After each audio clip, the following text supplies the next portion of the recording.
Aïe aïe aïe aïe aïe. Aïe aïe aïe aïe aïe. Aïe aïe aïe aïe aïe. Moi je suis fou de Jésus-Christ. Moi je suis fan de Jésus-Christ. Il a payé le prix pour moi, la croix. Il a donné son sang pour me libérer. Il m'aime, mon sauveur, mon Jésus. Aïe aïe aïe, aïe aïe aïe, aïe aïe aïe, aïe aïe aïe. Jésus-Christ m'a libéré.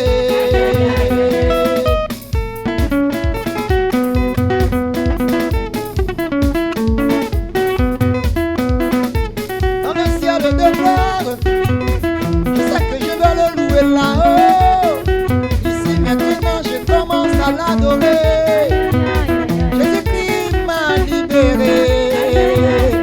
Aïe aïe aïe aïe aïe. Aïe aïe aïe aïe aïe aïe.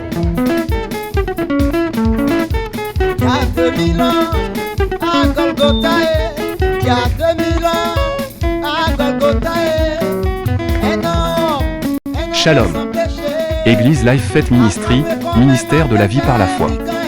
Bienvenue au Web TV et Web Radio. Jésus-Christ revient Channel 1, Jésus-Christ revient Channel 2 et Jésus-Christ revient LFM TV. Administrateur principal, Prophète Grégoire Bolo Daniel 01 boîte postale 1968 Bouaké 01 République de Côte d'Ivoire. C'est en Afrique de l'Ouest.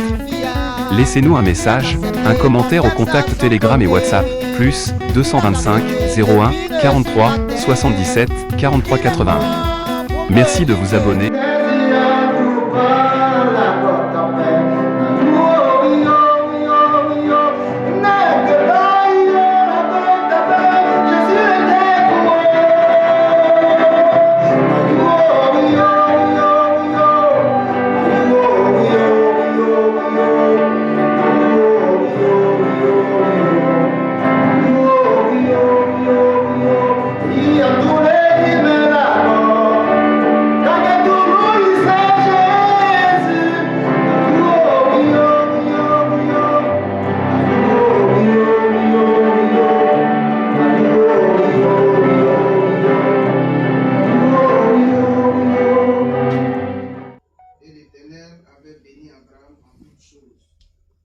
Abraham dit à son serviteur le plus ancien de sa maison, l'intendant de tous ses biens, mais je te prie ta main sous ma cuisse. Mais je te prie ta main sous ma cuisse.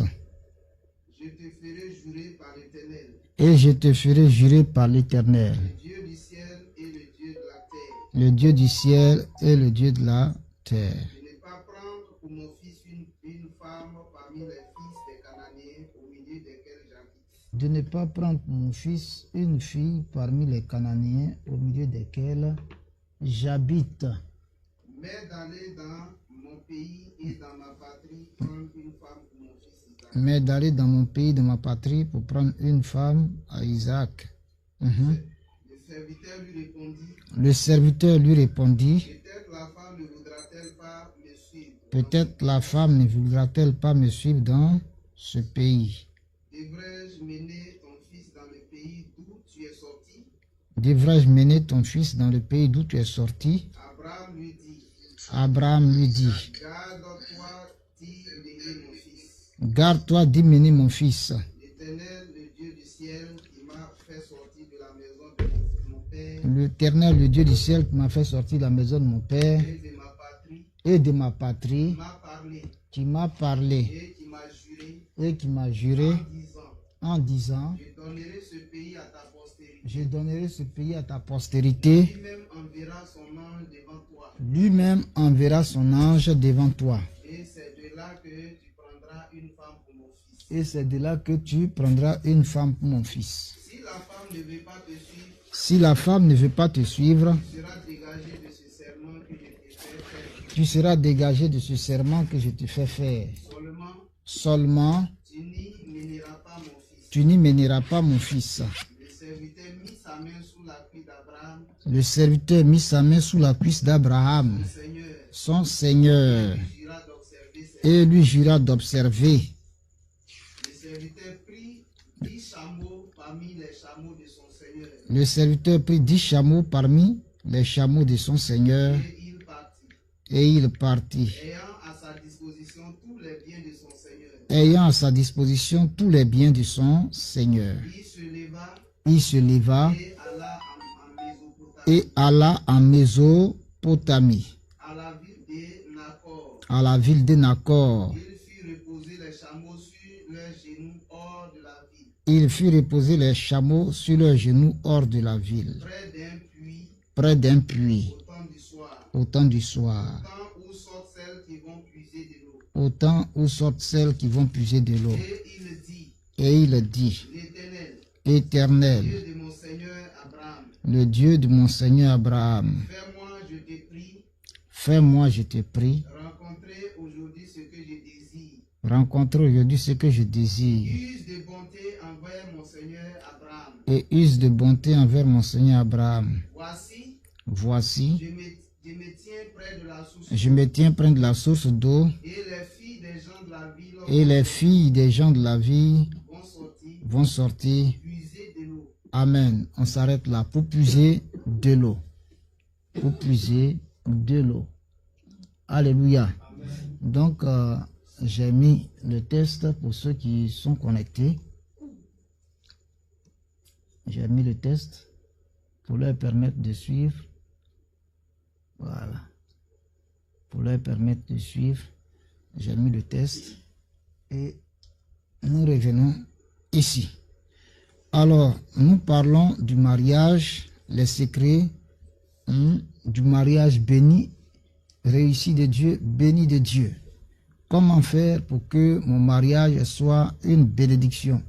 Que Dieu y soit et que Dieu le bénisse. C'est la recherche, c'est la quête du bonheur au travers du mariage que nous cherchons. Et celui qui a institué le mariage, nous ne pouvons pas faire le mariage sans lui. On a déjà vu au chapitre 1, n'importe qui ne se mariait pas, alléluia, qu'il fallait des qualités. On a vu les 10 chameaux et on a terminé avec les 10 premières étapes par lesquelles passer avant de se présenter devant les parents de la jeune fille pour dire que nous sollicitons votre accord, votre approbation de ce que nous voulons marcher avec votre fille si Dieu permet que ça aboutisse au mariage. Et ici, en Côte d'Ivoire, nous l'appelons comment? Le cococo. On vient frapper à la porte. Alléluia. Donc, on a vu ces 10 étapes-là et nous allons poursuivre. Aujourd'hui, le chapitre 2, sinon le chapitre 3, je ne me souviens même plus tellement, il y a longtemps qu'on a commencé. La dot. Nous allons parler de la dot. Chapitre 2, la dot. Alléluia. Et les différents points que nous allons voir dedans, nous allons condenser ça. Le grand 1, point de mariage sans la dot. Le grand 2, révélation prophétique de la dot. 3, à qui donner la dot. Et 4, qui donne la dot. Et pourquoi veiller à ce que n'importe qui ne dote pas ta femme. Voici les 4 points. Le premier point, point de mariage sans la dot. 2, révélation prophétique de la dot. 3, à qui doit-on donner la dot? 4, qui donne la dot? Et pourquoi veiller à ce que n'importe qui ne dote pas ta femme? Alléluia. Amen et bien. Il y a quelques années, j'étais en contact avec un frère martiniquais qui se plaignait de ce que les parents de la femme avec laquelle il vit lui a dit que ce n'est pas sa femme. Alors quand il dit mais c'est ma femme, et lui a dit mais tu l'as dotée où? Alléluia. Tu ne l'as pas dotée. Tu l'as dotée où? Qui tu as vu et qui te l'a accordée comme femme? Alors il a commencé à se plaindre. Je lui ai dit mais ils ont raison. Est-ce que tu as doté la femme? Il dit non. Nous on ne connaît pas la dot. La dot c'est un salaire qu'on paye aux parents de la femme pour la marier. Alors j'ai commencé à rire et je me moquais de lui parce qu'il n'avait vraiment rien compris. Alléluia. Malheureusement, c'est quelqu'un qui ne veut pas qu'on l'enseigne, il pense qu'il connaît. Voilà. Et regardez la famille en Occident. est-ce que même il y a la famille? La famille n'existe plus. On a détruit la famille. Si on va marier des chiens, des animaux, si homme et homme vont ensemble, femme et femme, et même dans l'église, alors est-ce ça la famille? Si c'est ce que Dieu avait voulu, pourquoi Dieu n'a-t-il pas créé à Adam un homme? Parce que c'est vraiment l'homme qui est semblable à l'homme. Hein? Alléluia. Mais Dieu dit, faisons l'homme à notre image, selon notre ressemblance. Et après, il dit, n'est pas bon que l'homme soit seul. Je lui ferai une aide semblable à lui. Et l'aide que Dieu envoie, ce n'est pas un homme, mais c'est une femme. C'est un être humain, mais féminin. Alléluia. Pas masculin. Alors, nous, on pense qu'on est plus sage que Dieu. Et voici que le monde part en lambeaux, en désordre. Il y a toutes sortes de problèmes. Et ça finit par les maladies. Il y en a trop. Voilà, il y en a trop parce qu'on fait beaucoup de modifications génétiques au travers même des relations sexuelles, parce qu'il y a les abus sexuels, parce qu'il y a le travestissement, les hommes vont ensemble, les femmes vont ensemble. Tout ça, ça crée un mélange cosmique de démons. Et alors les maladies, ça ne fait que venir et augmenter. Dieu dit, faisons l'homme à notre image, selon notre ressemblance. Et Dieu, alléluia, envoie un être humain, mais féminin, pas masculin. Alléluia. Ici, on a vu le début du test, hein, le début du test où Abraham fait jurer son serviteur afin qu'il aille en Mésopotamie, dans la famille de son père, trouver une femme pour Isaac. Et l'envoyer par, il réussit la mission grâce au Seigneur. Et lorsqu'il arrive, qu'est-ce qui va se passer après sa rencontre avec la femme? Nous avons vu dans les 10 étapes que Dieu se charge de convaincre lui-même la femme. Ça, c'est le point 9. Alléluia. Et 10e, que la femme, la jeune fille, donne sa réponse définitive. Alléluia. Et lorsque Rebecca reçoit les bracelets et l'anneau, alors elle court porter la nouvelle à la maison de sa mère. Alléluia. Elle les a pris et elle est partie. Donc nous allons entrer maintenant dans cette phase-là de la suite. Lorsque la jeune fille a donné son approbation, qu'est-ce qui va se passer? Ici, la jeune fille donne son approbation, c'est pourquoi elle reçoit les bracelets. Sinon, elle pouvait refuser. Alléluia. Sinon, elle pouvait refuser. Mais qui va appuyer l'approbation de la jeune fille? Ce sont ses parents. C'est pourquoi elle part. On ne se marie pas sans la famille. Alors, ce frère Martiniquais, qui lui est allé à la mairie, qui a signé les papiers sans la dot, ça n'a aucune valeur devant Dieu. Devant Dieu, ça n'a pas de valeur. Alléluia. Parce que le fondement n'a pas été posé.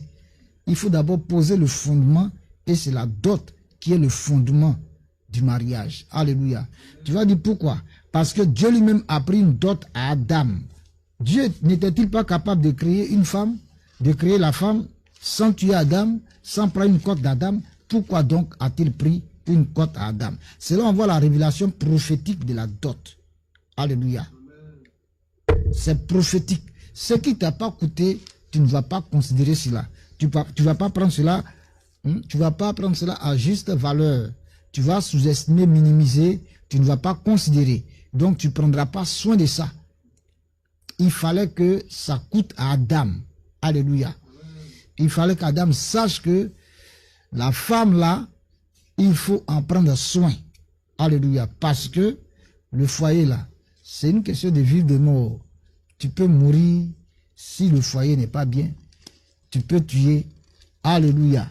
Il y a trop de choses dedans. Genèse 2, la Bible dit ceci, verset 7. L'Éternel Dieu formant l'homme de la poussière de la terre, il souffla dans ses narines un souffle de vie, et l'homme devient un être vivant. Alléluia. Verset 18. L'Éternel Dieu dit, il n'est pas bon que l'homme soit seul, je lui ferai une aide semblable à lui, je lui ferai une aide semblable à lui. L'Éternel Dieu formant de la terre tous les animaux des champs et tous les oiseaux du ciel, il les fit venir vers l'homme pour voir comment il les appellerait, afin que tout être vivant portât le nom que lui donnerait l'homme. Et l'homme donna des noms à tout le bétail, aux oiseaux du ciel et à tous les animaux des champs, mais pour l'homme, il ne trouva point d'aide semblable à lui. Alors l'Éternel Dieu fit tomber un profond sommeil sur l'homme qui s'endormit. il prit une de ses côtes. Alléluia. Le verset 21. Genèse chapitre 2 et le verset 21. Alléluia.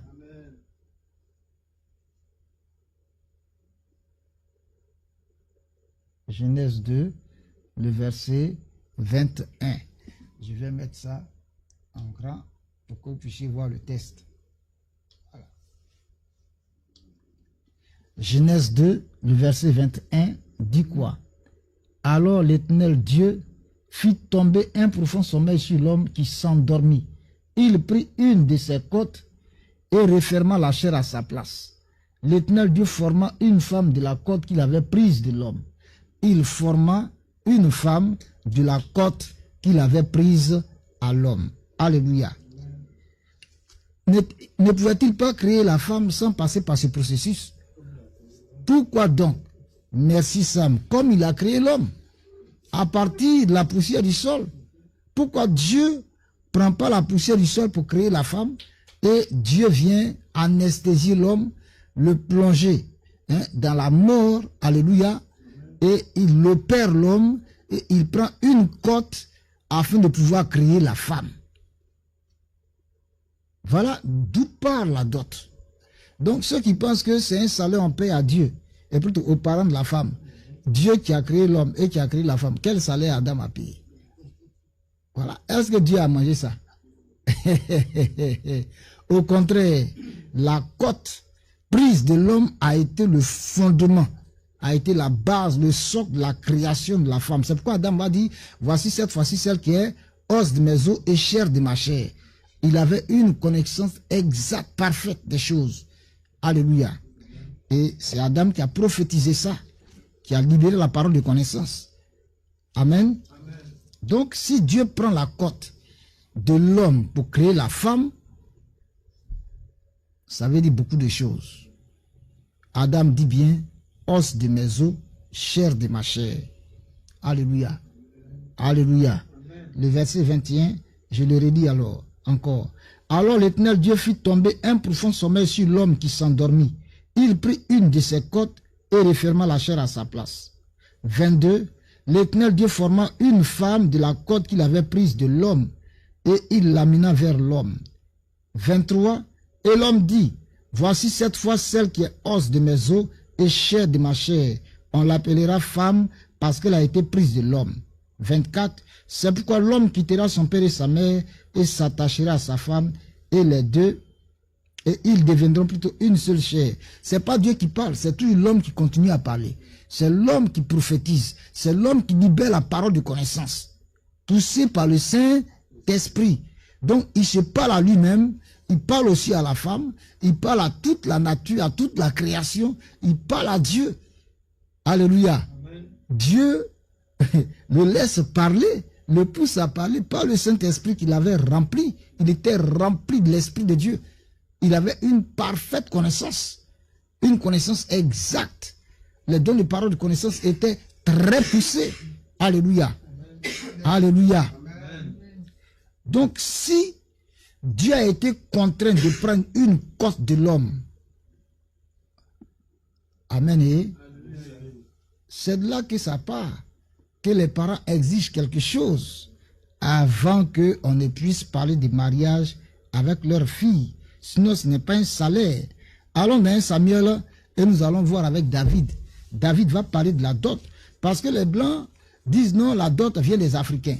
La dot ne vient pas des Africains. Alléluia. Alléluia. 1 Samuel, il est où là? Voilà. Nous allons aller au chapitre 18.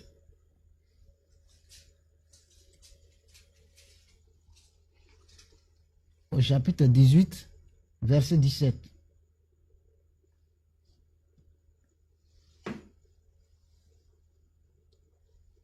Voilà. David, gendre du roi. Donc j'ai mis ça, le second paragraphe, pour ceux qui suivent sur YouTube, sur les réseaux sociaux. Voilà. Low power. Please charge battery. Ouais, Satan attaque partout, à tous les niveaux. Hein? Il attaque partout. Vous voyez? Il attaque à tous les niveaux.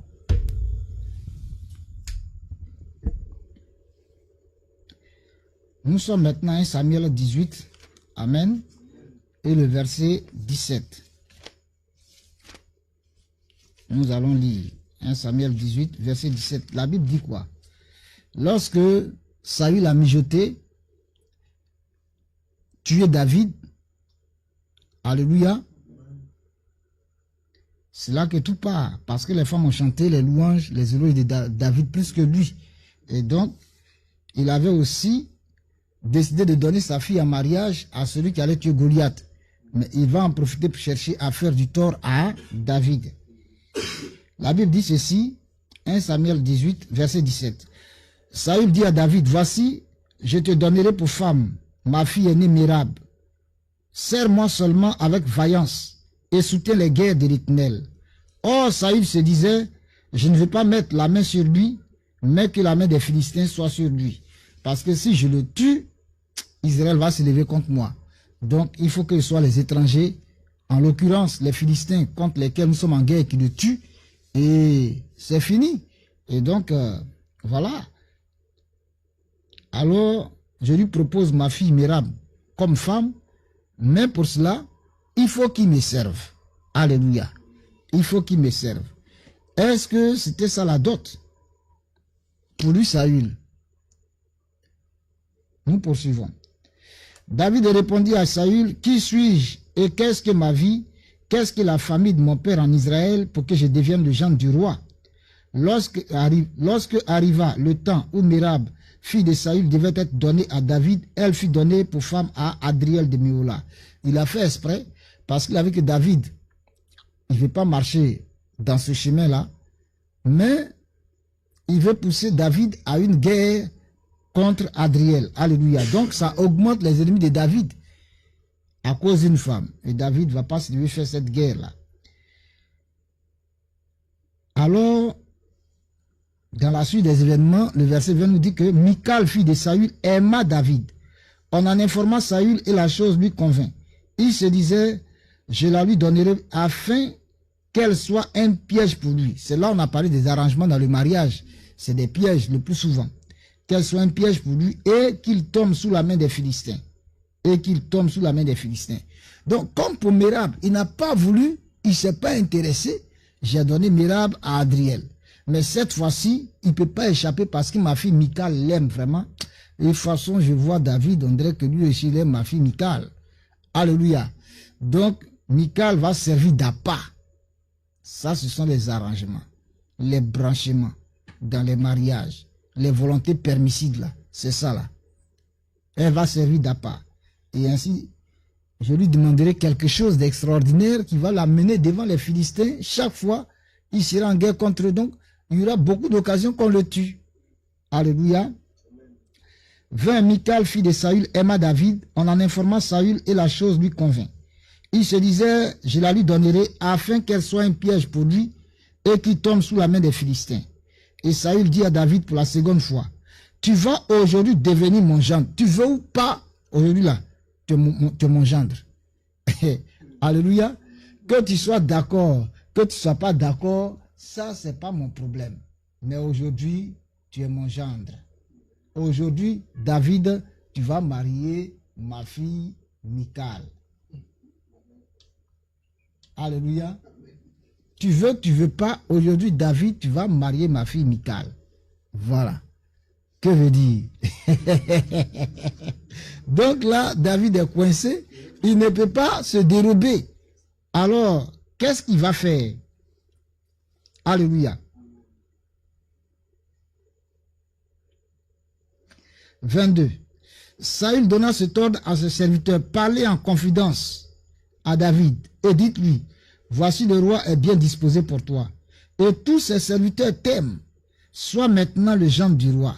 Donc, c'est la corruption. On va corrompre David. On emploie la ruse. Ils ne sont pas sincères, c'est des hypocrites. Ils mentent. Mais Saül cherchait une opportunité pour tuer David ou faire tuer David. Et donc là, il a eu l'idée de génie. Michal qu'il aime, il aime Michal. Donc voilà, tu veux pas, tu es mon gendre. Aujourd'hui même, c'est lui, Saül, qui décide, le beau-père, d'organiser le mariage. C'est pas normal, c'est pas clair. David a compris que non, les choses là qui arrivent là sont pas claires. Tous les serviteurs du roi vont convaincre David de devenir le gendre du roi. Alors écoutez très bien. 23. Les serviteurs de Saül répétaient ces paroles aux oreilles de David et David répondit: croyez-vous qu'il soit facile de devenir le gendre du roi? Moi je suis un homme pauvre et de peu d'importance.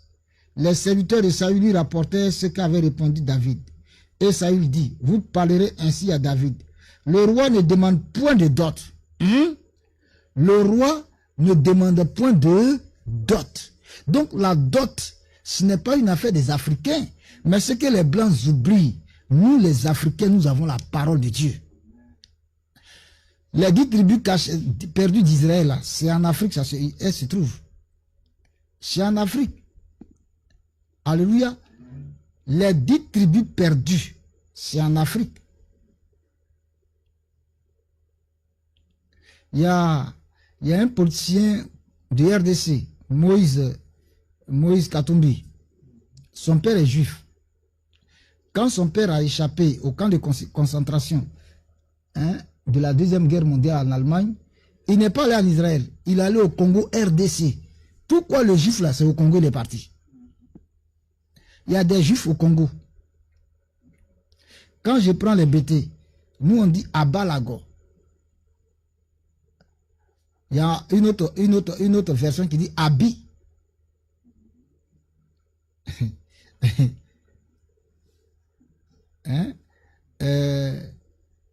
Abba, c'est le patriarche. Mais Abba Lago, c'est Abba père. Abba veut dire mon père. Or, Romains 8, le Saint-Esprit, c'est par lui, nous disons à Dieu Abba père. Abba veut dire père chez les juifs. Le BT dit Abba. Ça vient d'où?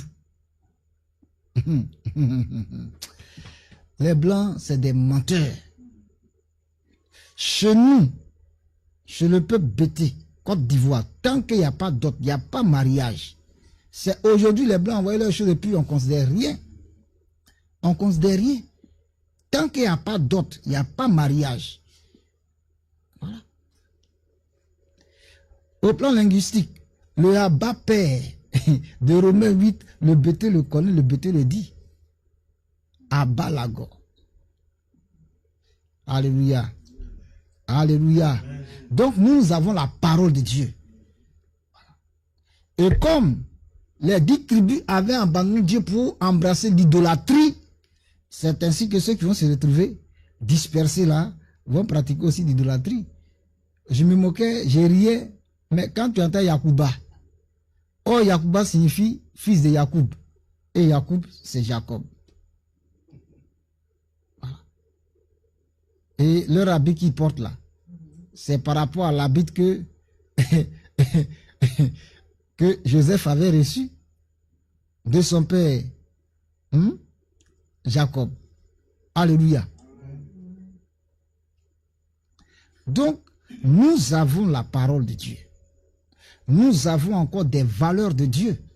Ceux qui disent que c'est eux qui ont envoyé la Bible, c'est faux. Regardez-les, homme et homme se marient, femme et femme se marient, on marie des animaux, c'est pas normal. Mais chez nous encore, tu ne peux pas te lever parler de mariage tant que tes parents n'ont pas donné leur approbation. Ça, c'est biblique. C'est Abraham qui s'est levé pour le mariage de son fils Isaac. Et la famille de Rebecca va se prononcer. Et quand tu prends le mariage d'Abraham lui-même en Mésopotamie, avec Sarai, sa demi-sœur, ce sont ses parents qui ont organisé. Alléluia. Alléluia. Bien-aimé, la dot n'est pas un salaire qu'on paye aux parents de la femme qu'on veut marier, de la fille qu'on veut marier. David dit qui il est. Il est un homme pauvre et de peu d'importance. Où aura-t-il la dot d'une princesse? Michal, c'est une princesse. C'est la fille du roi.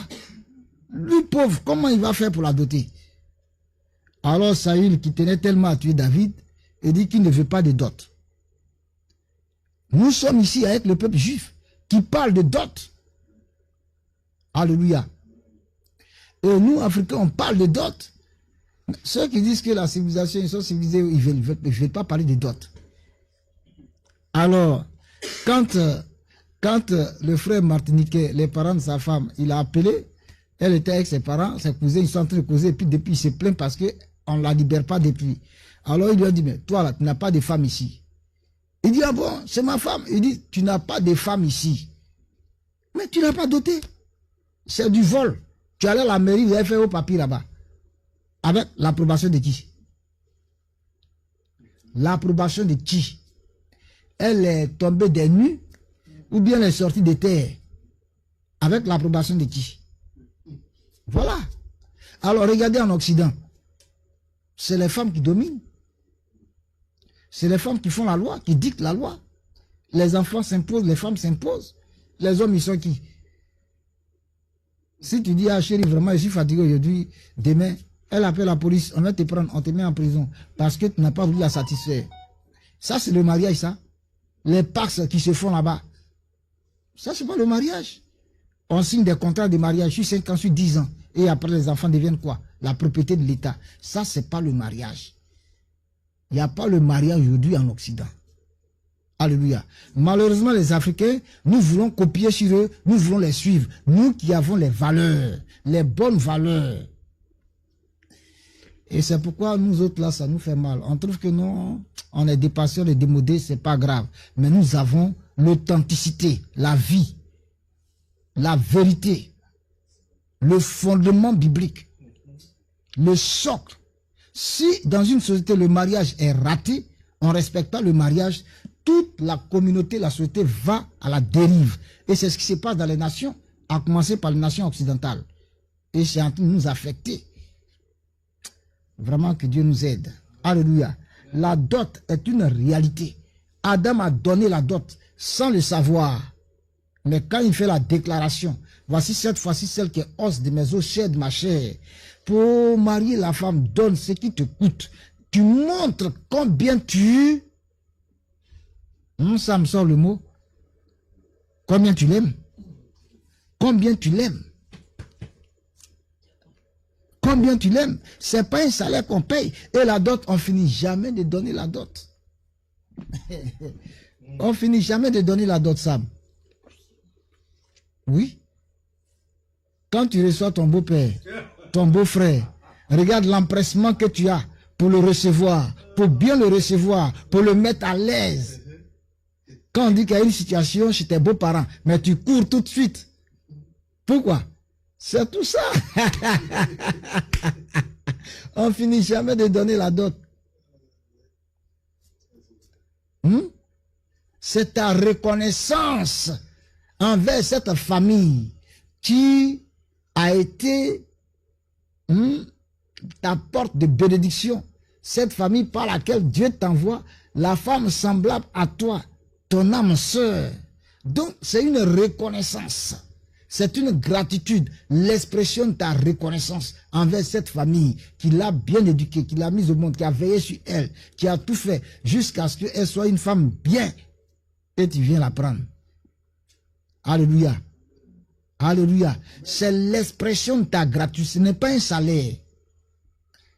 C'est une reconnaissance d'abord. Et ensuite, c'est une action prophétique qui vient sceller le mariage, qui vient poser le fondement, le soubassement du mariage. Il y a un point de mariage sans dot. Saül dit, je ne lui demanderai pas de dot. Parce que, vu sa condition, il a raison, il est pauvre, sa famille est pauvre, et moi je suis le roi, ma fille est princesse. Donc, la dot serait considérable. Selon le rang de Michal. Alléluia. Alléluia. Donc, où David va-t-il enlever la dot? Alors je lui demanderai pas de dot. Et ça, c'est le père, le roi qui dit Saül. Israël connaissait la dot. Parce que Israël vient des origines. Que Dieu nous aide. Alléluia. Alléluia. Verset 25, Saül dit, vous parlerez ainsi à David. Le roi ne demande point de dot, mais il désire sans prépuce de Philistins pour être vengé de ses ennemis. Saül avait le dessein de faire tomber David entre les mains des Philistins. Alléluia. On s'arrête là parce que ce n'est pas la suite qui nous intéresse. Mais c'est le mot la dot. Quand tu vas même répartir très loin, lorsque la fille de Jacob va subir une violence sexuelle et qu'ils vont exiger, ses frères voulant la venger, vont exiger une alliance que le prince là et tout son peuple se fassent circoncire. Alléluia. Le père les a réprimandés après pour l'acte qu'ils ont posé en allant tuer les gens. Vous êtes entré en alliance avec eux pour qu'ils la marient. Et maintenant vous les tuez, vous les agressez. Quand on fait le mariage, c'est un acte symbolique, un acte prophétique qui scelle le mariage et qui scelle l'union des deux familles, la dot. C'est un acte prophétique et symbolique qui scelle le mariage entre les deux familles. Alléluia. Amen. Où est-ce que j'ai déposé mon cahier? Vous ne l'avez pas vu?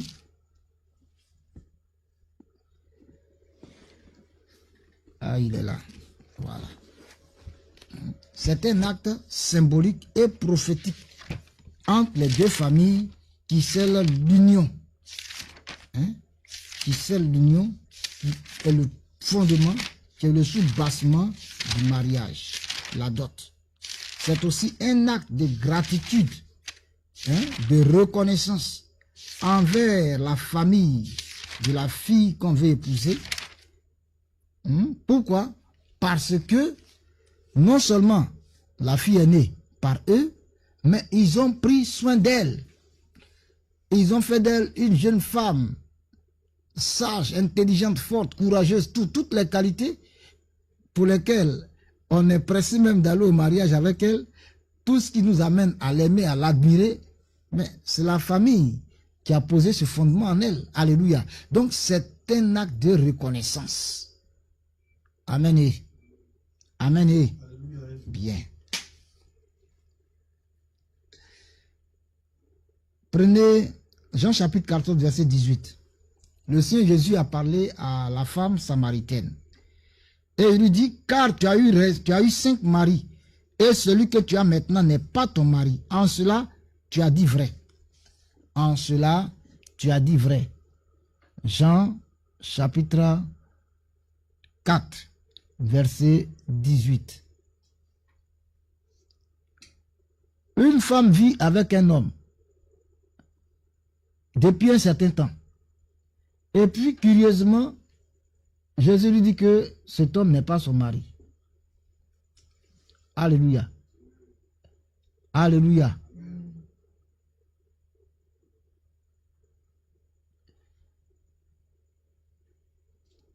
À partir du verset 16. Jean chapitre 4. Jérémie, tu me dis ça. Jean chapitre 4, à partir du verset 16. Voilà. Pour ceux qui suivent sur YouTube, c'est ce que j'ai souligné en bleu. Va, lui dit Jésus, appelle ton mari et viens ici. La femme répondit, je n'ai point de mari. Jésus lui dit, tu as eu raison de dire, je n'ai point de mari, car tu as eu 5 maris, et celui que tu as maintenant n'est pas ton mari. En cela tu dis vrai. En cela tu dis vrai. Alléluia. Et la femme au verset 19 dit quoi? Seigneur, lui dit la femme, je vois que tu es prophète. C'est pourquoi tu sais tout ça, tu ne me connais pas. Alléluia. Elle n'a pas discuté, c'est la vérité. Seigneur, je vois que tu es prophète. Va, appelle ton mari et viens ici avec lui. Elle dit, ah, je n'ai point de mari. Il dit, en cela tu dis vrai, parce que tu as eu 5 maris, et celui-ci avec qui tu es là, il n'est point ton mari. Pourquoi? Quel mariage a été scellé? Il n'y a pas eu de mariage, il n'y a pas eu de dot. Il n'y a pas eu de célébration. Il n'y a pas eu de bénédiction. Donc le mariage, c'est d'abord l'approbation des deux familles, des parents, pour qu'on marche ensemble. Alléluia. Et c'est suite à ça que la jeune fille va donner sa réponse définitive. Toi, l'homme, avant de dire, voici, mais il faut que ta famille aussi soit informée pour voir si elle est bien.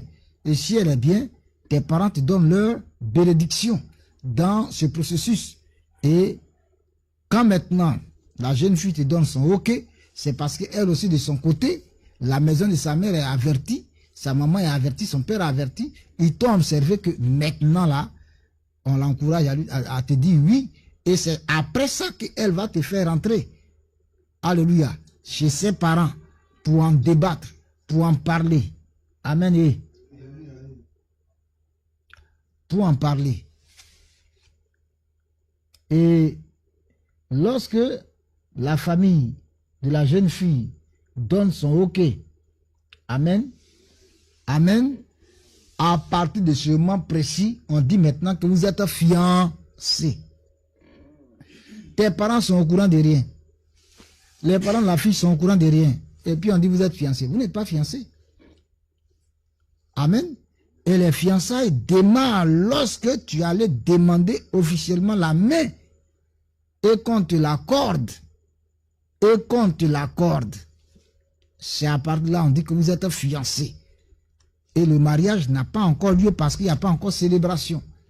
Et c'est après l'officialisation des fiançailles que vient maintenant la dot.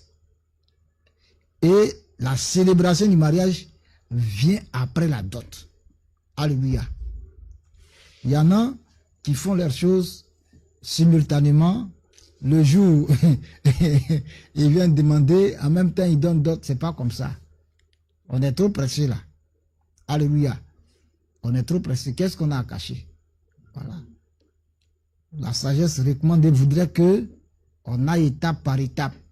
Le jour où on demande officiellement la main de la fille que les parents accordent, à partir de ce moment précis, c'est les fiançailles qui ont démarré, qui viennent d'être scellées. Et lorsque les fiançailles se font, alléluia, il y a encore des cadeaux qu'on fait selon nos possibilités. Parce qu'on vient sceller une union. Et c'est des engagements qu'on a pris. Alors, selon le livre de Nombres, verset 1 à 17, le chapitre 30, verset 1 à 17 qu'on avait lu, cet engagement que tu as pris, il ne faut pas le rompre. Il est sacré. Alléluia. Il ne faut pas le rompre. Il est sacré. Si tu t'es levé pour aller voir les parents de la fille, c'est parce que tu as mis du temps à l'observer. Mais si elle est frivole, et puis en même temps, tu as fait un engagement, tu as pris un engagement, tu as fait un vœu. Pourquoi tu n'as pas pris le temps de l'observer? Amen. Et il faut prendre le temps d'observer pour discerner si la personne là est bien ou pas. Mais quand on est pressé, on prend à la légère les engagements sacrés et quand on a fini de faire le vœu, maintenant on réfléchit. On veut revenir en arrière et on se met sous la couleur de Dieu. Parce que même dans Ecclésiaste, il a dit quoi? Quand tu as fait un vœu, accomplis-le.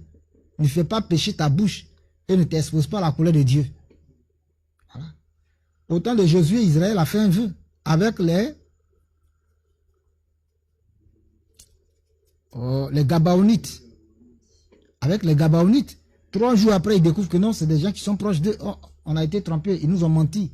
Il faut les tuer. Jésus a dit, gardez-vous de le faire. Parce que c'est au nom de l'Éternel que vous avez pris l'engagement. C'est devant Dieu que nous avons signé le pacte, que nous avons conclu l'alliance. Donc si on ne respecte pas la parole donnée, Dieu va se fâcher contre nous. Et lorsque Gabaon a été attaqué, Jésus a été contraint de venir défendre Gabaon. Donc le pacte, l'alliance, l'engagement, le vœu qu'on fait, qu'on prend, il faut l'honorer, il faut le respecter à la lettre. Il n'y a pas de divorce. Alléluia.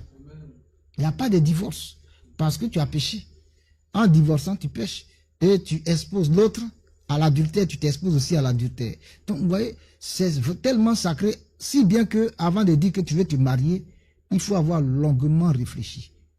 Et quand tu veux marcher avec une femme bien, avec un homme, il faut prendre ton temps pour discerner, pour voir si la personne est bien ou pas. Alléluia. Alléluia. La femme samaritaine, Jésus lui a dit qu'elle n'est pas mariée. Il n'y a pas eu de dot, il n'y a pas eu de célébration. Toi, tu prends quelqu'un, il te marie, il meurt. il te marie, il meurt. Donc, plus personne ne veut te marier, alors lui qui l'a pris, on reste comme ça.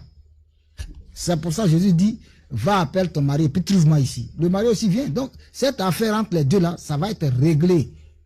Alléluia. Si tu vis avec une femme et que depuis des années là, vous êtes là, il n'y a pas de dot, il n'y a pas de célébration pour que Dieu bénisse, pour qu'on consacre votre union à Dieu, mais qu'est-ce que vous attendez à ne pas mettre en règle votre vie, votre couple devant Dieu? On appelle ça la régularisation. Sinon que vous êtes en concubinage, vous n'êtes pas marié. Vous êtes en couple sans être marié. Jésus le dit clairement en Jean 4, 18, car tu as eu 5 maris et celui que tu as maintenant n'est pas ton mari. En cela, tu as dit vrai. Quand il le dit, il n'y a pas eu de dot, il n'y a pas eu de célébration. Quelqu'un te prend, il meurt. Donc, qui va te doter? Moi, je ne vais pas te doter. Hein. Il n'y a pas eu dot, elle vivait avec un homme. Et c'est pour ça que cette femme était marginalisée, si bien qu'elle est obligée, disait très bien le texte, à midi, d'aller puiser son eau, de se cacher pour puiser son eau, afin d'échapper au commérage, aux moqueries, aux injures des autres femmes. Tout le monde l'a prise en dégoût, l'a rejetée, parce qu'on a trouvé que c'est une sorcière, c'est une femme maudite. Tu la maries, tu meurs. Alléluia. Donc, celui qui est avec elle, on fait nos choses, mais il n'y a pas d'autre, il n'y a pas mariage. Parce que moi, là, je ne vais pas mourir. Donc, Jésus dit, appelle-le, puis venez ici. On va gérer l'affaire, là. Alléluia. Alléluia. Amen. Et le concubinage n'est pas le mariage. Le concubinage, c'est l'état d'un couple qui vit ensemble, comme si les deux membres étaient mariés. Mais ils ne sont pas mariés. Un concubinaire, c'est ce qui est relatif au concubinage.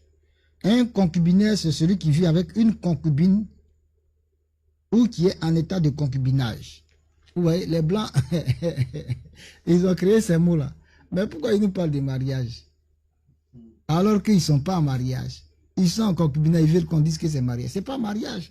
Le concubinage, c'est l'état d'un couple qui vit ensemble comme si les deux membres étaient mariés alors qu'ils ne sont pas mariés. Et il y en a même qui ont le culot de porter des alliances pendant qu'ils ne sont pas mariés. Voilà, un mensonge. Le concubinaire, c'est la personne qui vit avec une concubine. Une concubinaire, alléluia, c'est aussi une femme qui vit avec un concubin. Et le mariage a eu tellement de perversions qu'on parle aussi de polygamie, de polyandrie, etc., etc. La polygamie ne vient pas de Dieu. Alléluia. La polygamie, c'est la relation conjugale où une personne est mariée à plusieurs autres personnes à la fois. Ça, c'est la définition générale. Il y a des formes maintenant. Alléluia. Il y a la polygynie et il y a la polyandrie. La polygamie ne vient pas de Dieu. C'est la relation conjugale où une personne est mariée à plusieurs autres personnes à la fois. L'homme est marié à plusieurs femmes, ou bien une femme a plusieurs maris. En Mauritanie, les femmes ont plusieurs maris. Au Kenya. Et ils vont même devant la loi. Alléluia. Alléluia. Dis à quelqu'un que Dieu nous aide. Kenya. Kenya. Samari. Kenya. Des pays africains. C'est légalisé chez eux.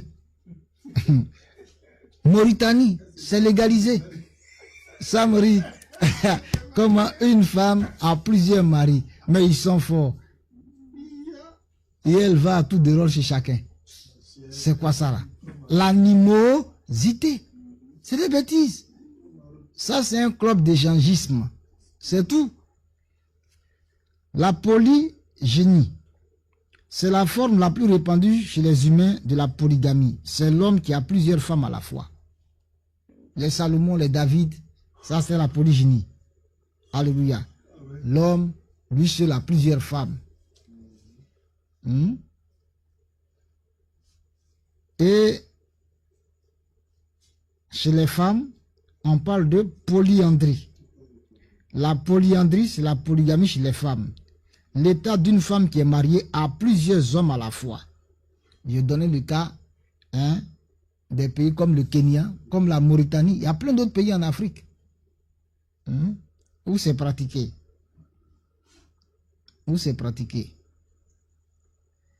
Le contraire de la polygamie, c'est la monogénie.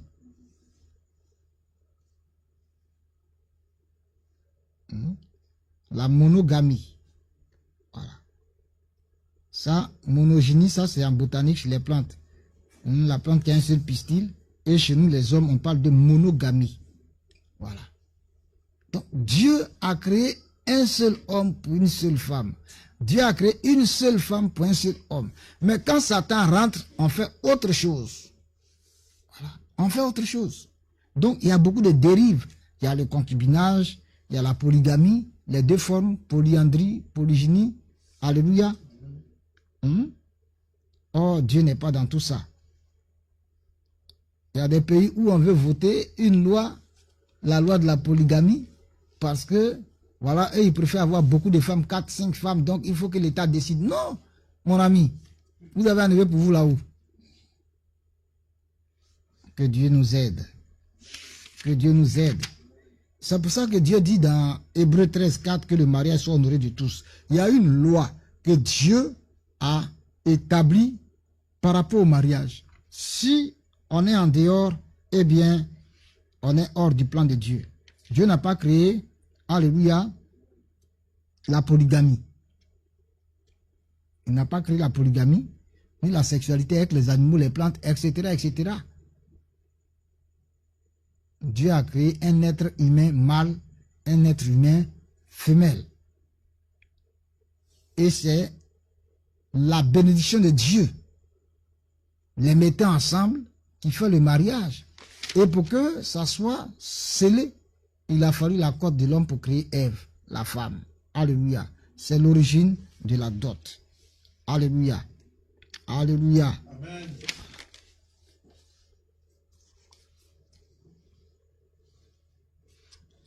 Alors, quelles sont les formalités à remplir pour marier une femme?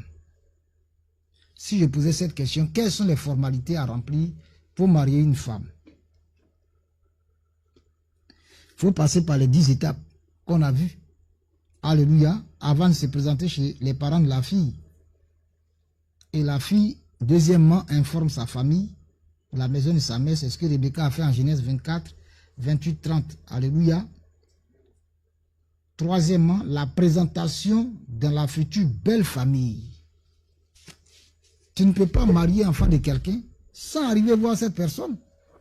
Ce n'est pas la personne qui a se déplacé venir te voir parce que tu veux marier sa fille. Mais on va où? On vient d'où?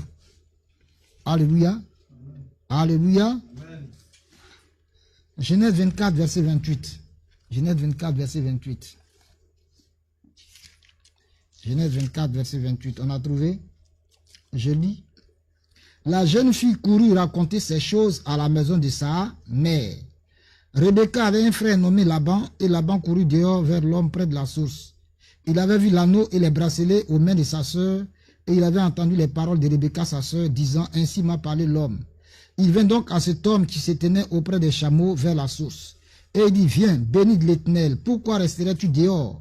J'ai préparé la maison et une place pour les chameaux. » L'homme arriva à la maison. Laban fit décharger les chameaux et il donna de la paille et du fourrage aux chameaux, et de l'eau pour laver les pieds de l'homme et les pieds des gens qui étaient avec lui. Reprends cette partie. Et de l'eau pour laver les pieds de l'homme et les pieds des gens qui étaient avec lui. Ça veut dire quoi? La purification de la marche, la sanctification. Même quand on va voir les parents de la fille, c'est toujours dans une logique de sainteté, de sanctification, de crainte de Dieu. On n'y va pas n'importe comment. On ne marche pas n'importe comment. Eux-mêmes, s'ils sont sages, vont exiger de nous la sainteté, la crainte de Dieu, la pureté. C'est ce qu'ils vont voir. Si l'envoyé d'Abraham dit non, nous on ne lave pas les pieds, ils vont dire, mais ça c'est qui ça? Alléluia. Amen. Quels sont ces gens-là? Ils viennent d'où? Ils ne connaissent pas les bonnes valeurs. Que Dieu nous aide. 32. L'homme arriva à la maison. Laban fit décharger les chameaux et il donna de la paille et du fourrage aux chameaux et de l'eau pour laver les pieds de l'homme et les pieds des gens qui étaient avec lui. 33. Puis, il lui servit à manger. Mais il dit, je ne mangerai point avant d'avoir dit ce que j'ai à dire. Parle, dit Laban. Alors il dit, je suis serviteur d'Abraham. L'Éternel a comblé de bénédictions mon Seigneur qui est devenu puissant. Et il lui a donné des brebis et des bœufs, de l'argent, de l'or, des serviteurs, des servantes, des chameaux et des ânes. Sarah, la femme de mon Seigneur, a enfanté dans sa vieillesse un fils à mon Seigneur et lui a donné tout ce qu'il possède. 37. Mon Seigneur m'a fait jurer en disant, tu ne prendras pas pour mon fils une femme parmi les filles des Cananéens dans le pays desquels j'habite. 38.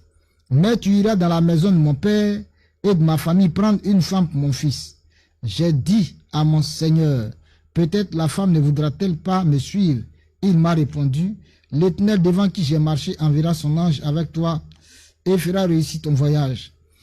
Et tu prendras pour mon fils une femme de la famille et de la maison de mon père. Tu seras dégagé du serment que tu me fais quand tu auras été vers ma famille. Et si on ne te l'accorde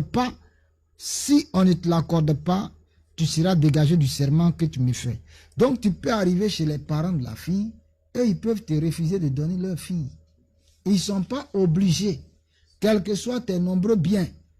L'envoyé est parti avec de nombreux biens. Mais Abraham dit, il est possible qu'on te refuse. Alléluia. Il est possible qu'on te refuse, malgré ta fortune. Il est possible qu'on te refuse. Mais sur quelle base les parents vont-ils refuser? Ils vont observer. Si tu n'es pas bien là, ils vont refuser. S'ils ne voient pas le bonheur de leur fille avec toi, ils vont refuser et c'est leur droit. Mais il y en a qui kidnappent enfants des gens. Ils fuient avec elle, ils disparaissent avec elle. Ça s'appelle du vol.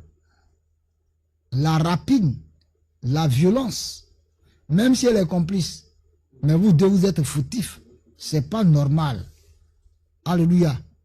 Non, ils viennent, au lieu d'aller voir les parents pour dire je vais marcher avec votre fille, ils prennent la fille et ils disparaissent avec elle. On est dans le même Abidjan, mais on ne sait pas où se trouve notre fille. Et il dit que lui, il a marié femme. Ça, c'est des menteurs. C'est des méchants, c'est des sorciers. C'est des criminels. Voilà. C'est des criminels, c'est tout. C'est des brigands. Un homme intelligent, sage, ne marche pas comme ça. Il sait que sans l'approbation des parents de la fille, il n'a pas de femme. Il n'a pas de femme. Il y a des gens qui vivent avec une femme longtemps avant que les parents n'acceptent. Mais votre affaire là, c'est comment? Pourquoi n'ont-ils pas béni et puis vous êtes allés vivre ensemble? Vous voyez, beaucoup de gens marchent pas dans la logique. Voilà. Eux-mêmes se créent des problèmes par rapport à leur mariage. Il y a des étapes. Il y a des processus. Les 10 chameaux, il faut chercher la qualification. Les qualités requises pour dire que tu veux te marier. Même si tu sens le besoin de te marier. As-tu les qualités? Est-ce que demain, une femme pourra te supporter ou bien un homme pourra te supporter? Est-ce que tu pourras tenir dans ce foyer? Est-ce que le courage, tu l'as? Est-ce que l'amour, le don de soi, tu les as? Etc. etc. Il faut passer par 10 étapes avant que la fille ne dise oui. Si c'est toi la femme qui a reçu l'amour de l'homme, mais tu ne vas pas lui dire je t'aime. Il faut que Dieu se manifeste à lui, que lui-même entre dans le processus jusqu'à venir te voir pour te parler et que tu prennes le temps pour lui revenir. Alléluia. Et chacun informe sa famille, les parents vous observent, ils vont donner leur approbation. Et maintenant, va chez toi, la fille, pour demander ta main. Alléluia. C'est là que démarrent les fiançailles. Et quand les fiançailles démarrent, on avance dans le processus jusqu'à la célébration. Et il faut passer d'abord par la dot avant la célébration. Alléluia. Alléluia.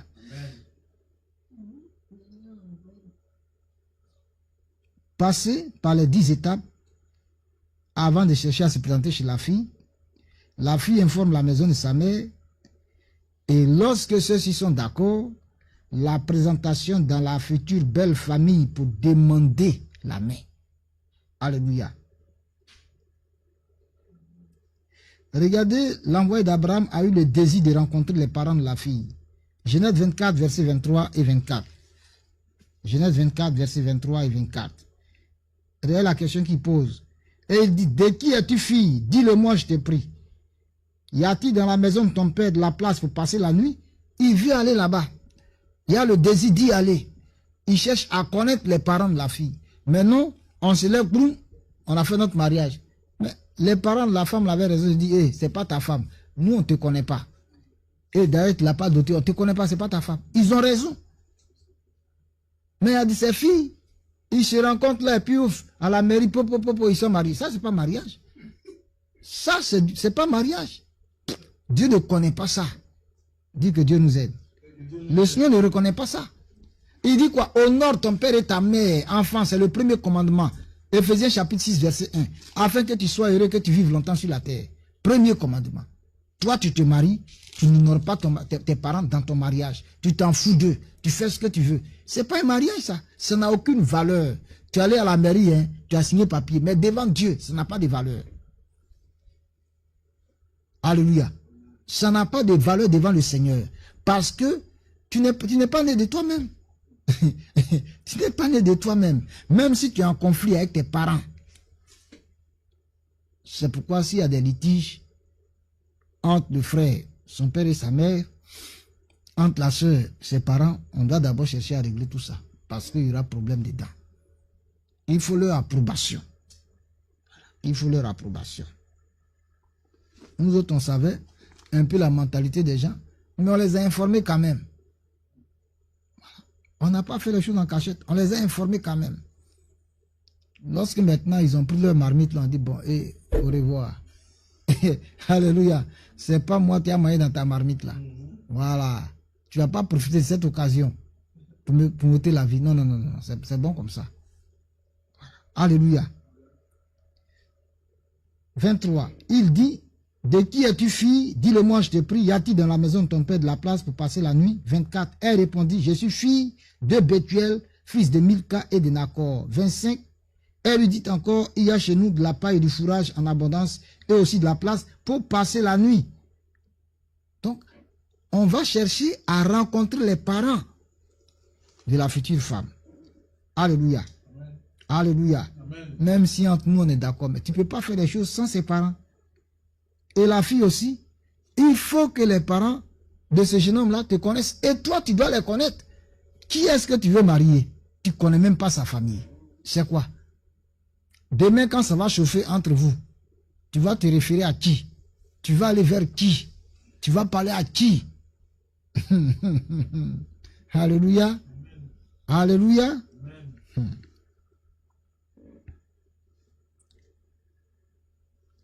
Et en cherchant à rencontrer la future belle famille, on discerne, on cherche à discerner si cette famille-là vraiment nous veut, m'accepte, elle est hospitalière.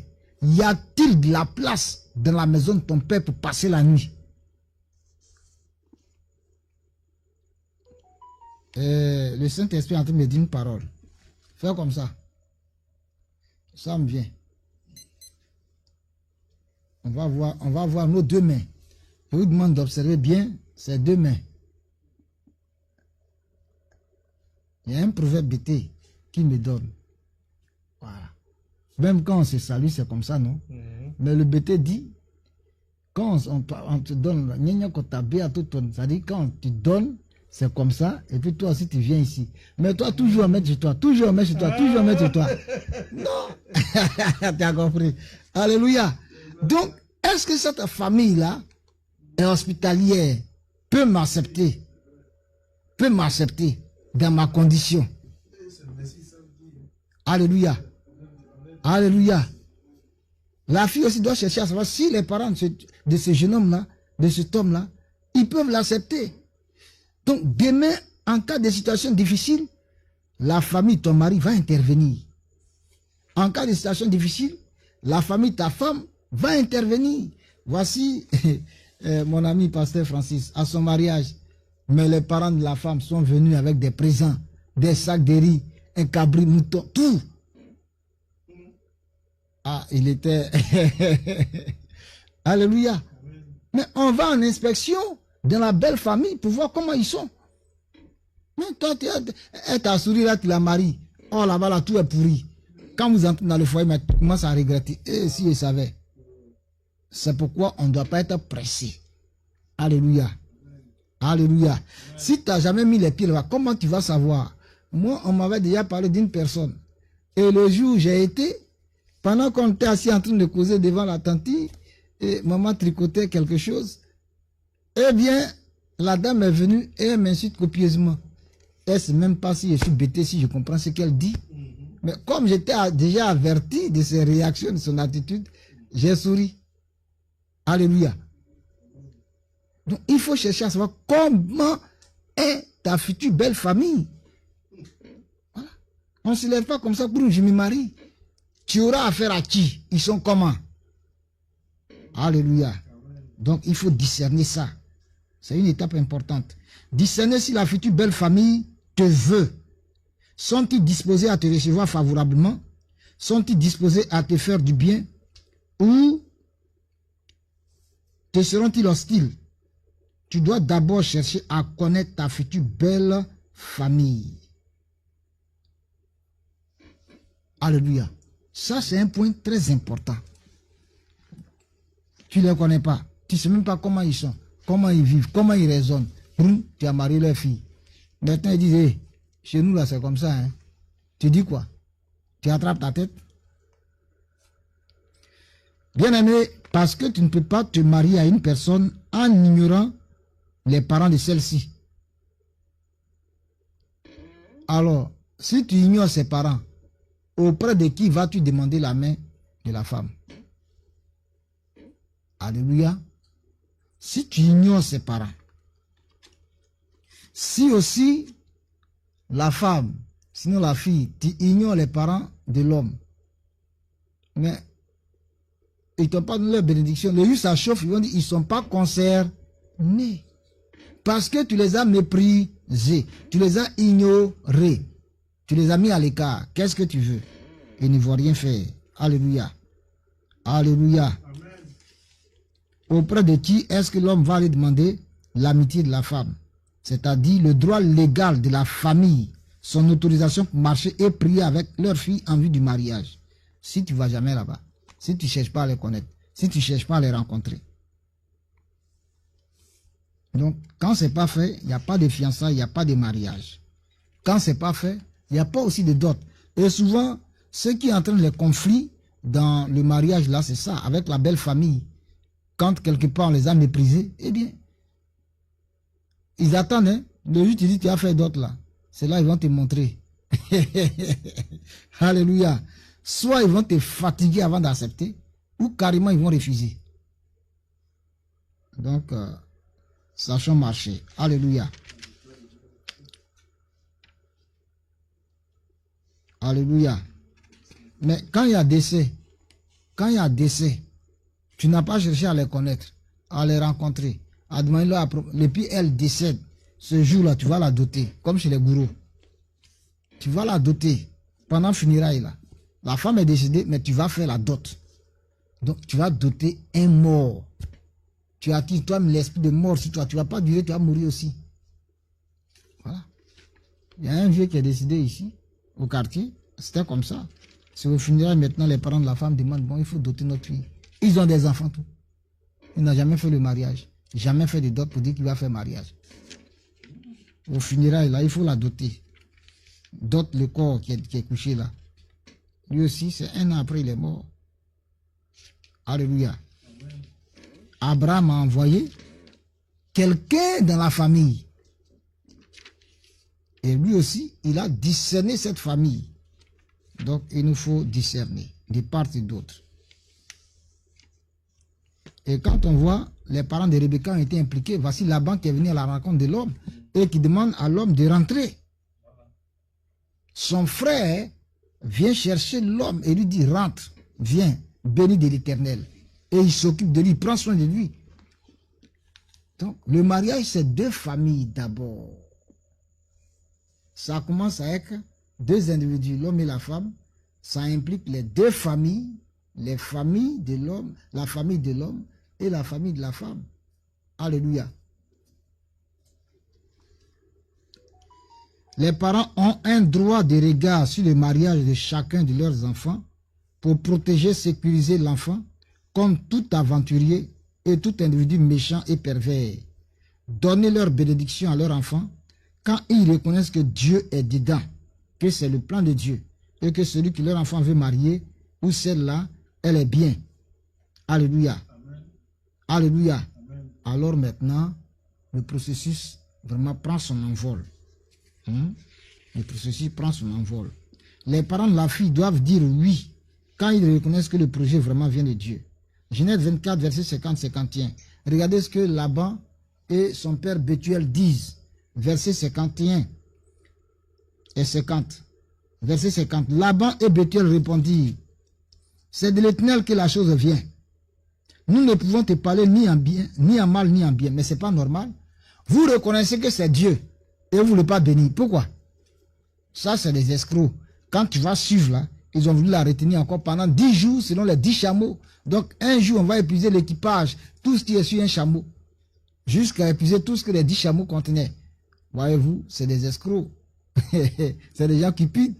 Mais quelqu'un en a souffert. Vous le connaissez, celui qui en a souffert? Jacob, né du mariage d'Isaac et de Rebecca. Il a souffert entre les mains de Laban pendant 14 ans.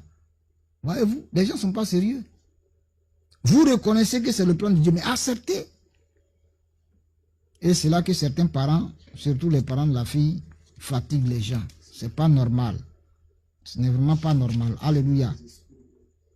Merci Sam. Ça devient de l'escroquerie. Et maintenant, c'est comme si ils vendent leur fille. Alors moi, j'avais dit à quelqu'un, ta fille là, c'est une marchandise bien quoi. Il a dit, il aime parler mal. Mais tu veux qu'il te dise quoi? Selon vous-même, votre loi, selon vous-même, vos pratiques, quand tu demandes la main d'une fille, tu lui donnes une pièce de 25 francs. Et tu ne veux pas ça. Pourquoi? Pourtant, c'est ce que vous faites. C'est ce que le Saint-Esprit m'a dit. Et toi, tu écris des milliards ici. Ou bien ta fille là, tu la vends. Bon, si tu ne veux pas, tu me dis, hein, je te saute, je vais voir maintenant ses vrais parents. Alléluia. Parce que la maison de son père est là. Au lieu que tu m'introduises là, tu es en train de compliquer les choses. Alléluia. Alléluia. Voilà des gens comme ça. Verset 51. Voici Rebecca devant toi. Prends et va. Et qu'elle soit la femme du fils de ton Seigneur, comme l'Éternel l'a dit. Ça, c'est quelle attitude? C'est quelle attitude? Vous-même, vous reconnaissez que c'est le plan de Dieu. Mais qu'est-ce que vous êtes en train de fabriquer? On poursuit, hein? 52. Lorsque le serviteur d'Abraham eut entendu leurs paroles, il se prosternait en terre devant l'Éternel. Et le serviteur sortit des objets d'argent. Il sortit des objets d'argent, des objets d'or et des vêtements qu'il donna à Rebecca. Il fit aussi de riches présents à son frère et à sa mère.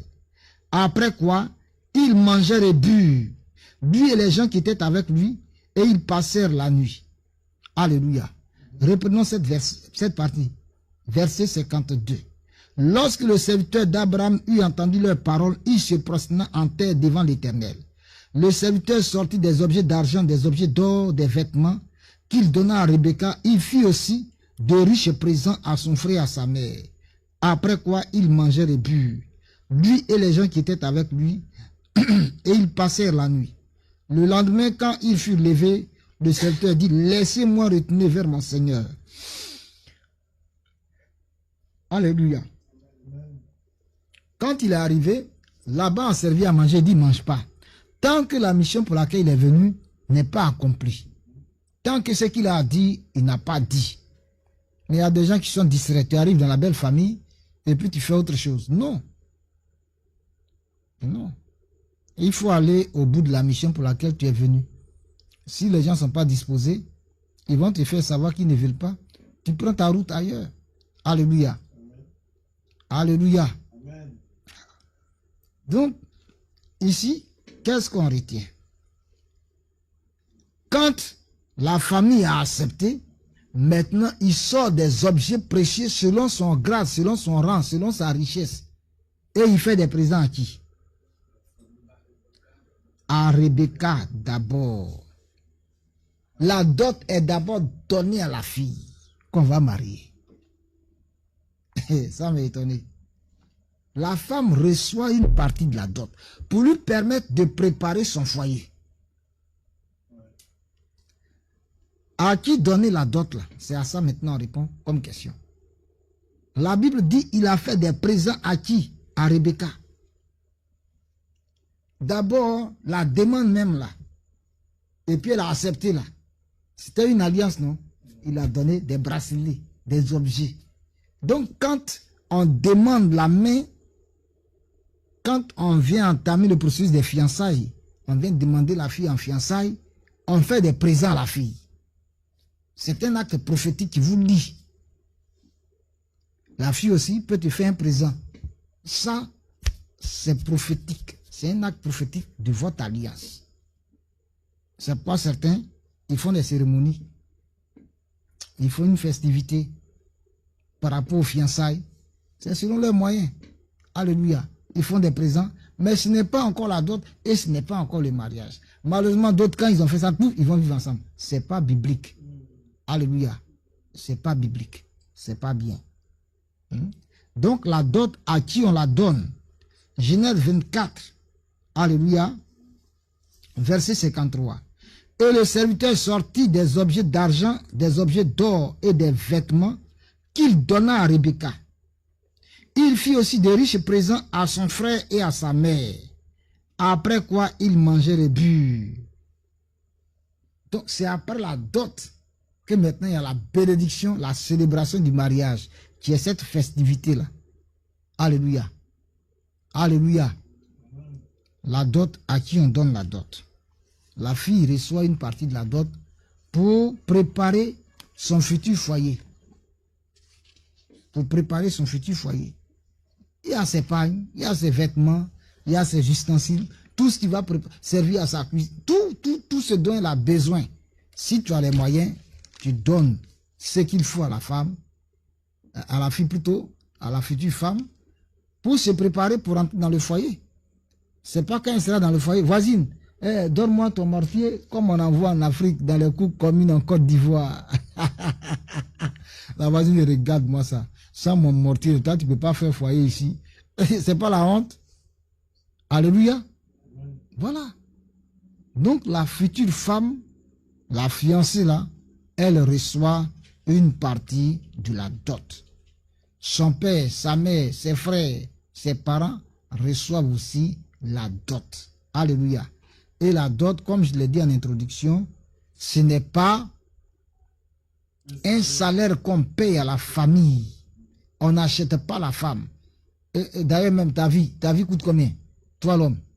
Depuis qu'on a... Non, qui paye sa vie? On a payé combien à Dieu? Le souffle de vie qu'on respire. La vie de l'homme, l'âme de l'homme n'a pas de prix. Si ce n'est le sang de Jésus, le sacrifice de Jésus, la vie de Jésus. Sinon, on ne peut pas acheter la vie d'un homme. Alléluia. Alléluia. Donc, la dot n'est pas un salaire. N'est pas un prix qu'on paye pour marier une femme. C'est un acte symbolique, un acte prophétique de notre gratitude envers la future belle famille qui a été l'instrument dont Dieu s'est servi pour mettre au monde cette femme, pour l'entretenir, pour la nourrir, pour l'éduquer, pour l'instruire, jusqu'à la préparer pour toi. Donc tu es tellement content que tu dis merci papa. Alléluia. C'est ça la dot, c'est un remerciement d'abord. Deuxièmement, c'est un acte prophétique et symbolique qui est le fondement, le soubassement du mariage. Parce qu'il marque l'alliance des deux familles. D'où sont issus le futur mari et la future femme. Alléluia. Les deux familles sont scellées. On scellé une alliance, pas la dot. Alléluia. Et donc, vous deux, vous ne devez pas trahir. Vous deux, vous êtes tenus d'être fidèles l'un à l'autre. C'est un serment, la dot. C'est un acte prophétique. C'est un gage. C'est un engagement. C'est une alliance, c'est un pacte qu'on vient de tisser, conclure. C'est un vœu. C'est une signature. Donc, celui qui s'oppose, quand on prie, il va tomber. Et celui qui méprise ça aussi aura des problèmes. Alléluia. Alléluia. La dot. Sans la dot, il n'y a pas de bénédiction de mariage. Il n'y a pas de mariage sans la dot. Saül a dit, dites à David, je ne vais même pas lui demander dot. Parce qu'on ne fait pas mariage sans dot. Malheureusement, il y a des gens, non, mariez-vous alors que l'homme n'a pas donné la dot. Vous célébrez le mariage à l'église. Ça, c'est quoi ça? Un frère a été piégé dedans, il est mort, sa femme est morte. On ne fait pas de mariage sans dot. J'ai déjà rendu ce témoignage-là. Alléluia. Alléluia.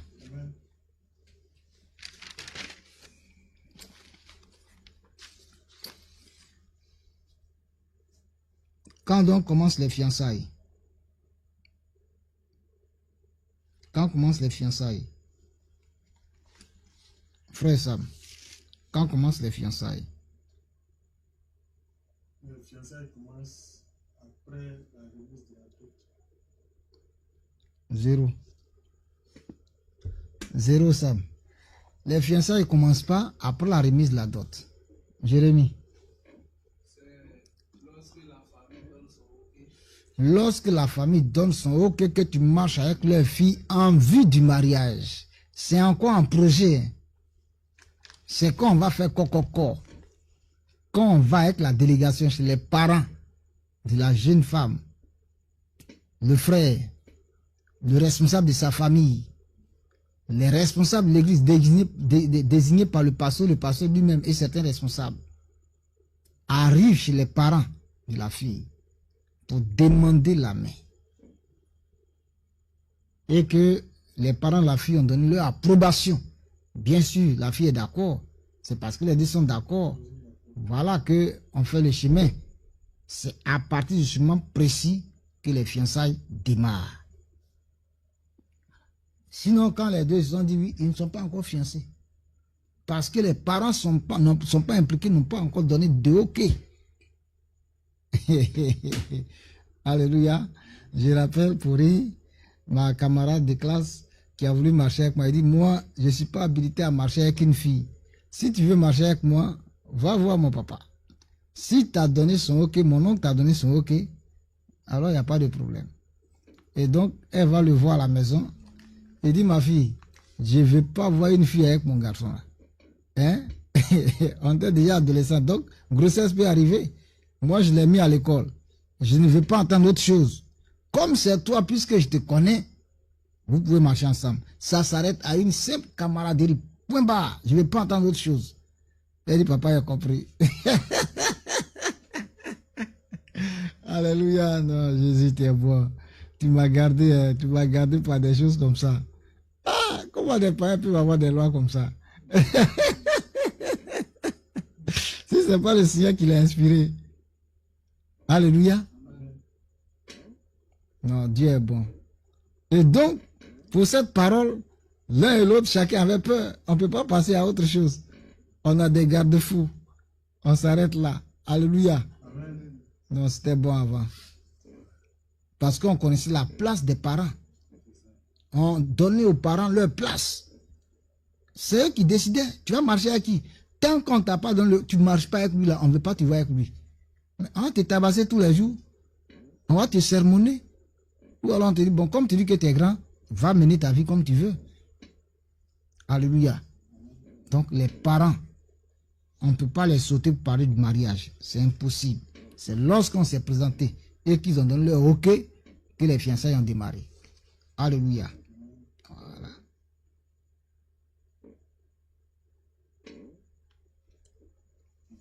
Alors, ça une question. Dans la délégation du candidat au mariage, qui est-ce qu'on doit avoir dans la délégation du candidat au mariage? Lorsqu'ils vont voir les parents de la fille, qui on doit voir dedans? Lui-même, ses parents. On doit avoir qui? Tu vois, ailleurs même, hein, l'homme même ne se présente même pas. Ici, Isaac ne s'est pas présenté. Isaac ne s'est pas présenté. Voilà, c'est le représentant du Père. Puisqu'Abraham ne pouvait pas se déplacer, c'est le représentant d'Abraham qui est allé avec une délégation. Non, Dieu était trop fort. Dieu est trop fort. C'est le représentant d'Abraham, le père d'Isaac. Comme lui ne pouvait pas marcher, il ne pouvait pas se déplacer, il était vieux, qui va représenter Abraham avec d'autres serviteurs. Donc une délégation, les conseillers. Et à l'église, il y a les témoins et conseillers. Il y a les conseillers, les encadreurs qui s'occupent du foyer. Parmi les anciens, parmi les diacres. C'est ceux-là que le pasteur, l'homme de Dieu, va mettre en marche dans toute la démarche. Et quelquefois, lui-même, il est impliqué. Et le jour-là, s'il est empêché, c'est eux qui l'envoient. Mais de préférence, lui-même, il est le chef de délégation de l'église. Mais la famille de l'homme est au devant. Et c'est elle qui met l'homme de Dieu et l'église en marche. Alléluia. Amen. Et voilà. Dans la délégation du candidat au mariage, ses parents ou des représentants de ceux-ci, c'est ce qu'on a vu avec Abraham, son serviteur, son pasteur et quelques anciens de son église, ou simplement des représentants du pasteur, ces derniers ayant été mis en mission par l'homme de Dieu. Alléluia. Alléluia. Et maintenant le candidat lui-même. Et maintenant le candidat lui-même. Car ce n'est pas présentable qui se tienne à l'écart. C'est lui le concerné. Il ne doit pas fuir les parents de la jeune femme. Et quand ils vont, il n'est pas le chef de délégation. Il n'a même pas parole à dire là-bas. Lui, il est l'enfant qu'on a mis au dos et puis on arrive. Alléluia. Alléluia. Amen. Voilà. Les parents de la jeune fille doivent discerner avant de donner l'amitié de leur fille à quelqu'un, si cette personne est sérieuse ou non. Donc, il faut qu'on le connaisse. Il faut qu'on connaisse ses parents. Vice versa. L'acte de promesse réciproque en vue du mariage. Alléluia. L'acte de promesse réciproque en vue du mariage. Qu'est-ce que c'est?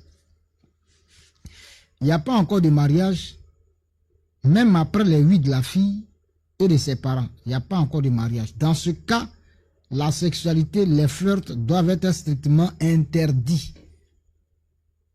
C'est pour ça qu'ils ont donné de l'eau à l'envoyé d'Abraham pour laver ses pieds avec sa délégation. Ça veut dire quoi? La démarche doit être sanctifiée. Donc, il n'y a pas de flirt, il n'y a pas de sexualité parce que le mariage n'est pas encore célébré.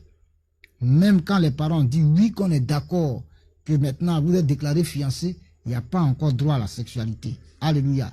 Hébreux 13, 4 dit que le mariage soit honoré de tous et le lit conjugal exempt de celui car Dieu jugera les impudiques, les adultères. Donc, il faut veiller à ce que on ne fasse pas de bêtises. Hein? Alléluia. Dans ce processus. 1 Corinthiens 6, verset 12 à 20 dit clairement que celui qui s'unit à une femme devient une seule chair avec elle. Il faut fuir l'impudicité. C'est ce que la Bible nous dit. Alléluia. Donc, on doit proscrire ça. Laban donna de l'eau au missionnaire d'Abraham pour qu'il se lave les pieds. De même que les membres de sa délégation. Autrement dit, leur marche devait être caractérisée par la pureté, la purification, la sanctification et par la crainte de Dieu. C'est les versets 31-32 de Genèse 24. La promesse n'est pas la possession, elle n'est pas l'acquisition.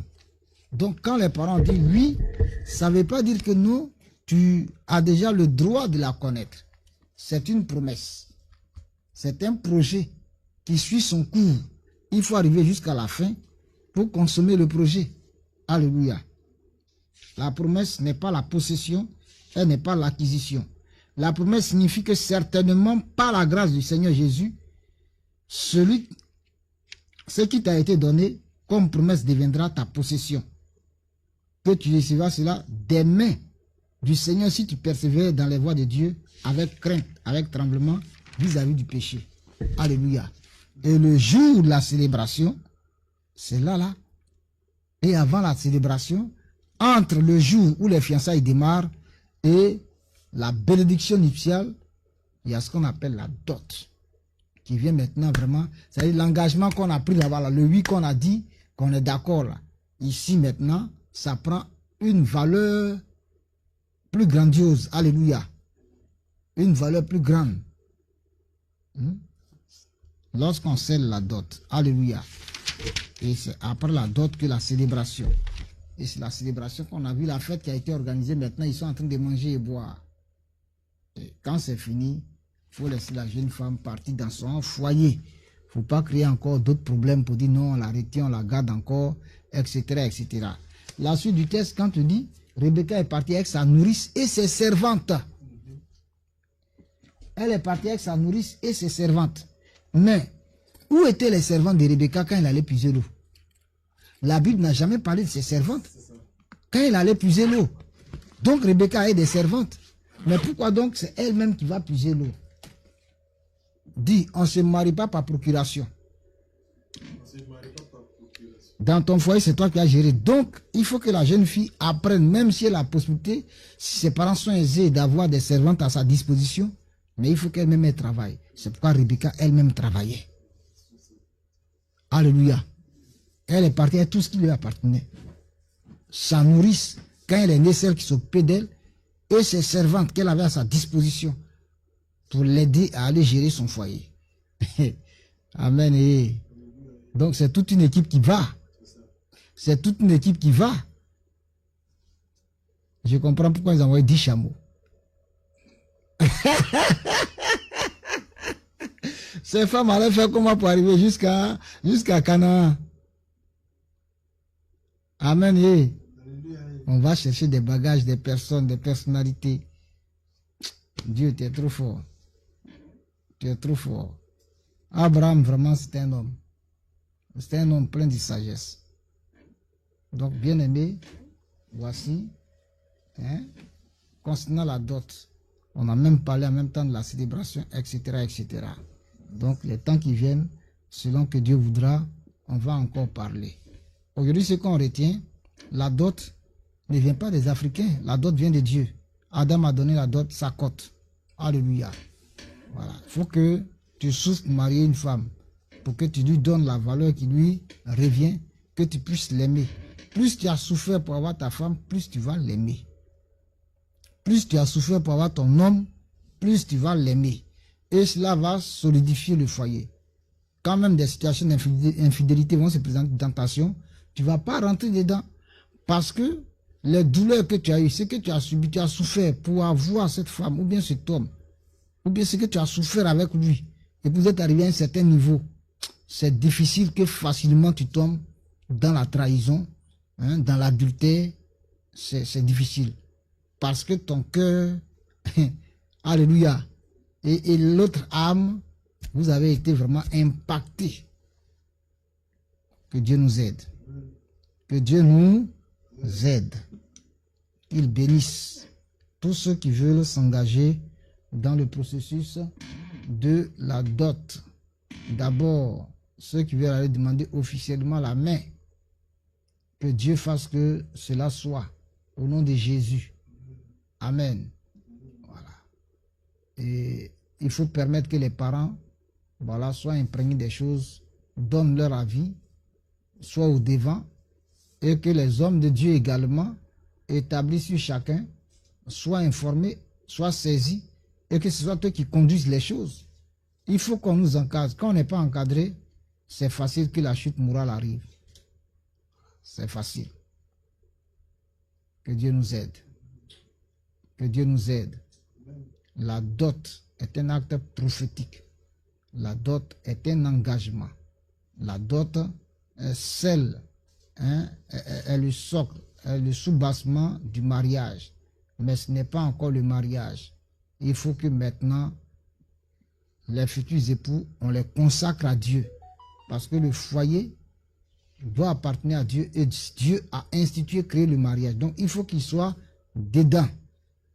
Dès le départ, à la célébration, et puis après. Avec le mariage d'Isaac, lorsque la dot a été donnée, après ils sont passés à la célébration, à la fête, à la bénédiction. Partant de là maintenant, Isaac, eh bien, bien-aimé, pouvait maintenant prendre sa femme. Mais quand on fait le mariage, vous ne voyez pas, à la mairie, tout comme à l'église, qui vient avec la femme? C'est le père. Voilà. Les parents prennent leur fille et puis l'envoient. C'est comme ça l'envoyer après Rebecca pour envoyer à Isaac. Alléluia. Vous voyez, c'est profond la Bible, c'est profond. Prions le Seigneur. Nous te bénissons, nous te disons merci. Merci d'avoir permis cette diffusion ce soir encore. Merci Seigneur Jésus pour les bien-aimés qui ont suivi. Merci de nous assister en toutes choses. Nous recommandons tes enfants qui veulent se marier en tes mains. Nous prions que toi-même tu les guides, que toi-même, ce que je n'ai pas pu dire, tu leur expliques davantage, afin que, éternel mon Dieu, ils suivent tout le processus et que Seigneur, tu les bénisses. Seigneur, garde-les dans leur démarche, dans tout ce qu'ils sont en train de faire, afin que notre Dieu, il demeure dans tes voies et que leur mariage t'honore. Merci Seigneur, au nom de Jésus-Christ Nazareth. Amen. Alléluia. Nous prions que toi-même tu les guides. Que le Seigneur bénisse chacun. Qu'il bénisse la nuit de chacun. Voilà. Et que toute la gloire lui revienne. Aïe aïe aïe aïe aïe. Aïe aïe aïe aïe aïe. Aïe aïe aïe aïe aïe. Moi je suis fou de Jésus-Christ. Moi je suis fan de Jésus-Christ. Il a payé le prix pour moi, la gloire. Il a donné son sang pour me libérer. Il m'aime, mon sauveur, mon Jésus. Aïe aïe aïe, aïe aïe aïe, aïe aïe aïe, aïe aïe aïe. Jésus-Christ m'a libéré.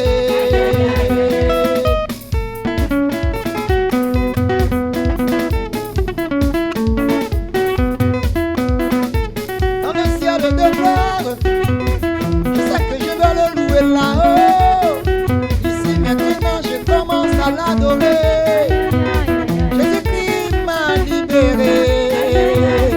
Aïe aïe aïe aïe aïe. Aïe aïe aïe aïe aïe.